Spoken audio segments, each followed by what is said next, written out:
TM Waters, Mufasa projected to make $66 million in its domestic opening weekend. Significantly lower than Lion King 29's opening, but similar to Lion King 29's second weekend after fans who hated it dropped off and people who enjoyed it stayed on, as well as twice as much as Alice Through the Looking Glass opening. What are your thoughts on this?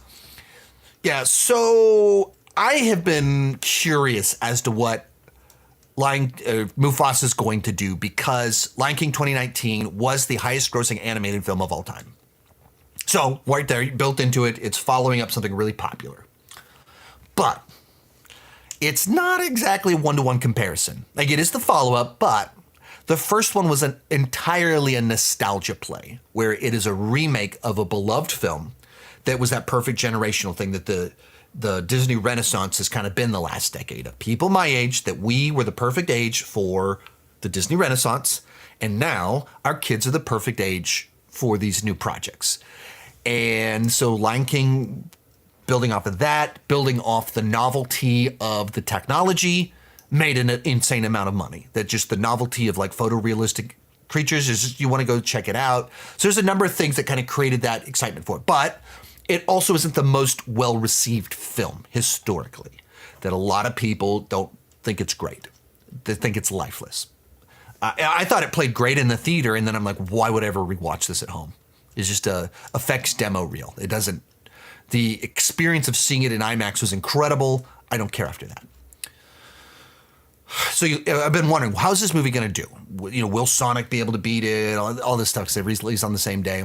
And now we're getting the early projections for it. And it says about 66 million opening weekend. Huge drop off from the first film. Like half of the first film's opening debut here in the US. I think that's if it wasn't following up a movie that did so well, I think that's a solid opening. 66 million isn't a bad opening for something like that.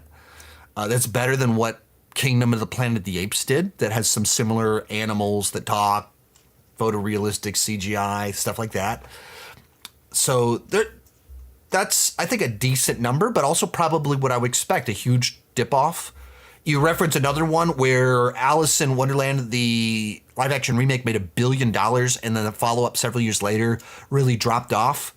This one is, you're saying the number's twice as big as that film's, and you go, I guess it probably makes sense of like, that's a good sign for it.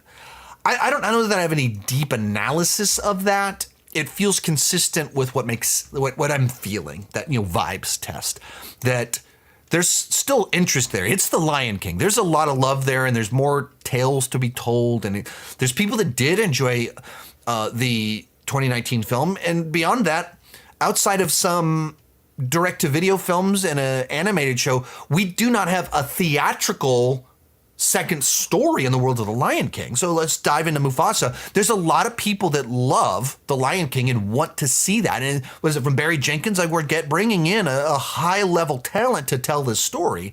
So I think naturally there's people that are interested. And so I think you see that in the number. Also, the other one, I think it was 66% of its money came from outside the US. So if that still plays out here, it's opening to $200 million. And like, when you have that kind of strength internationally, globally, if that plays the same, it's still good. It'll probably do really well. Most of these clips are pulled from my Patreon live streams. I do about 6 live streams every single month. For $2 per month, $20 per year, you can get access to all the exclusive videos and live streams. For $5 per month, you get your name on my end card. At the top tier, you get a 30-minute video chat with me each month. The link down below in the description has more information.